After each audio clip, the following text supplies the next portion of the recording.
Example 2.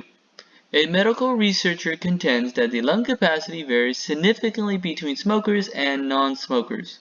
For a sample of 40 smokers, the mean lung capacity is 4.5 liters with a standard deviation of 0.4 liters.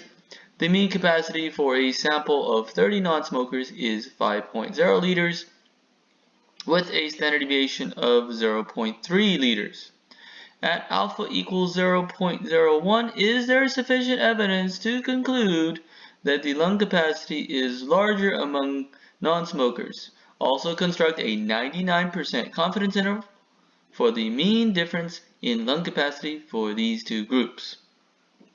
The first thing I want to look at is our sample size. We have a sample of 40 smokers and a sample of 30 non-smokers.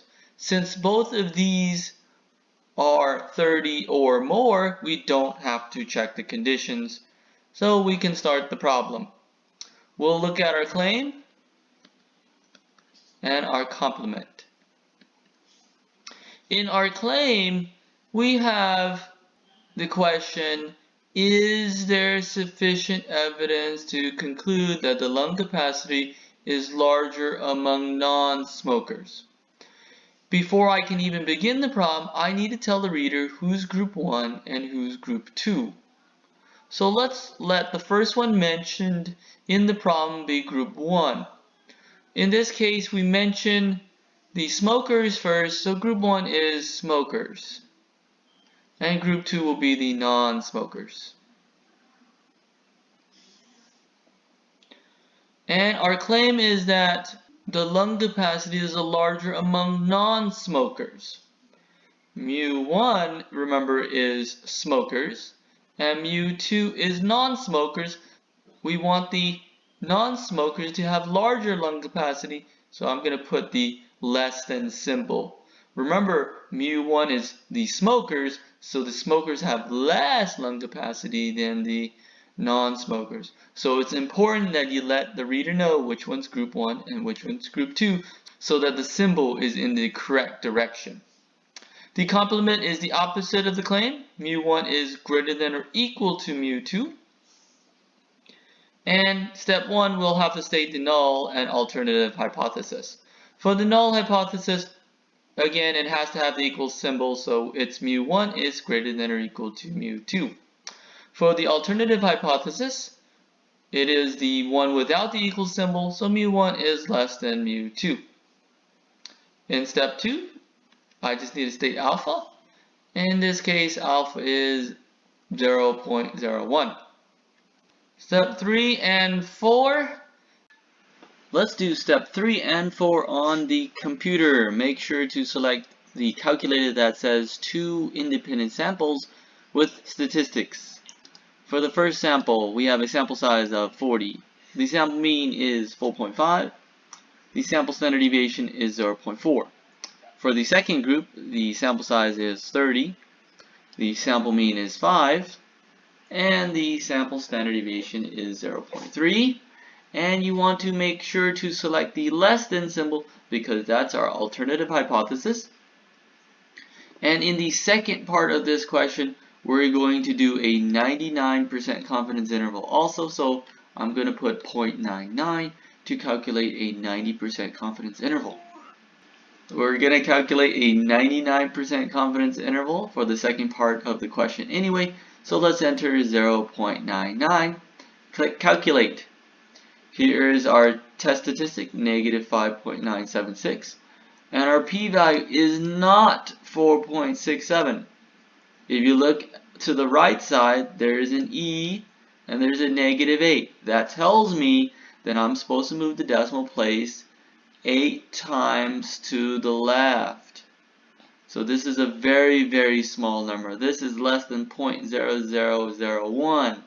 So this tells me that the p-value is very, very small. Don't think it's 4.6. Notice this E.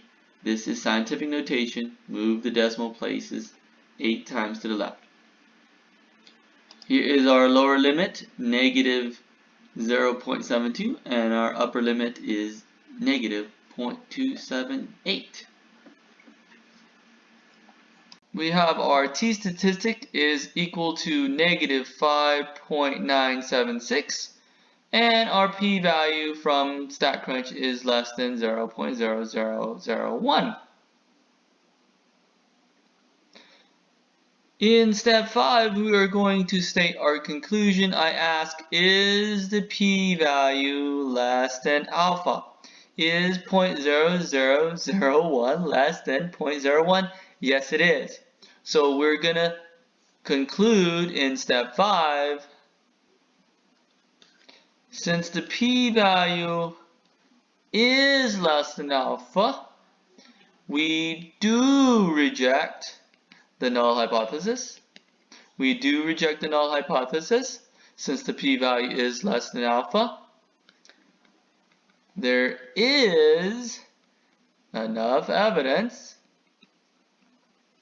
to conclude. And remember, our conclusion is always in terms of HA. Recall that HA was mu1 is less than mu2. So there is enough evidence to conclude the mean lung capacity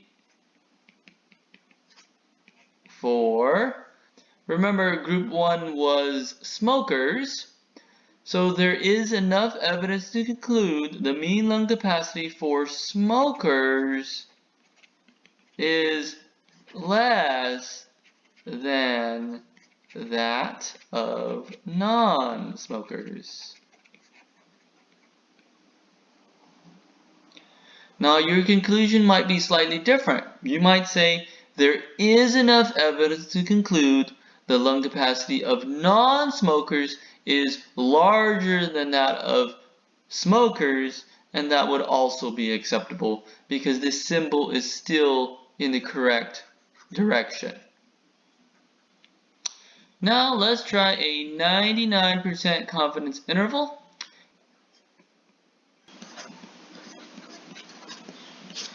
From StatCrunch, we have negative 0.721 is our lower limit, and our upper limit is negative 0.278. I'm going to ask the question, is 0 in the interval? And the answer to that is no. 0 is not in the interval because both of these numbers are negative. That means a 0 cannot be between the two values. Since there is no 0 in the interval, then there is a difference. There is a difference. Now we will write our conclusion. We are 99% confident that the lung capacity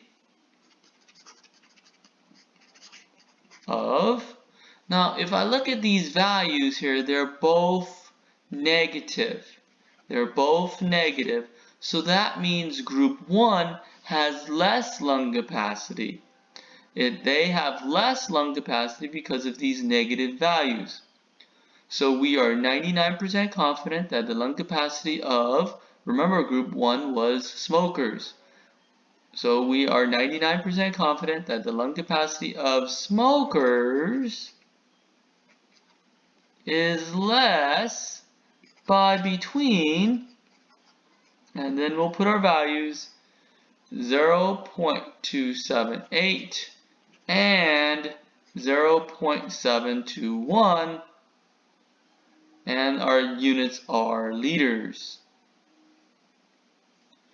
So we are 99% confident that lung capacity of smokers is less by between 0.278 and 0.721 liters. When you convert these numbers to real life numbers, you never use the negatives.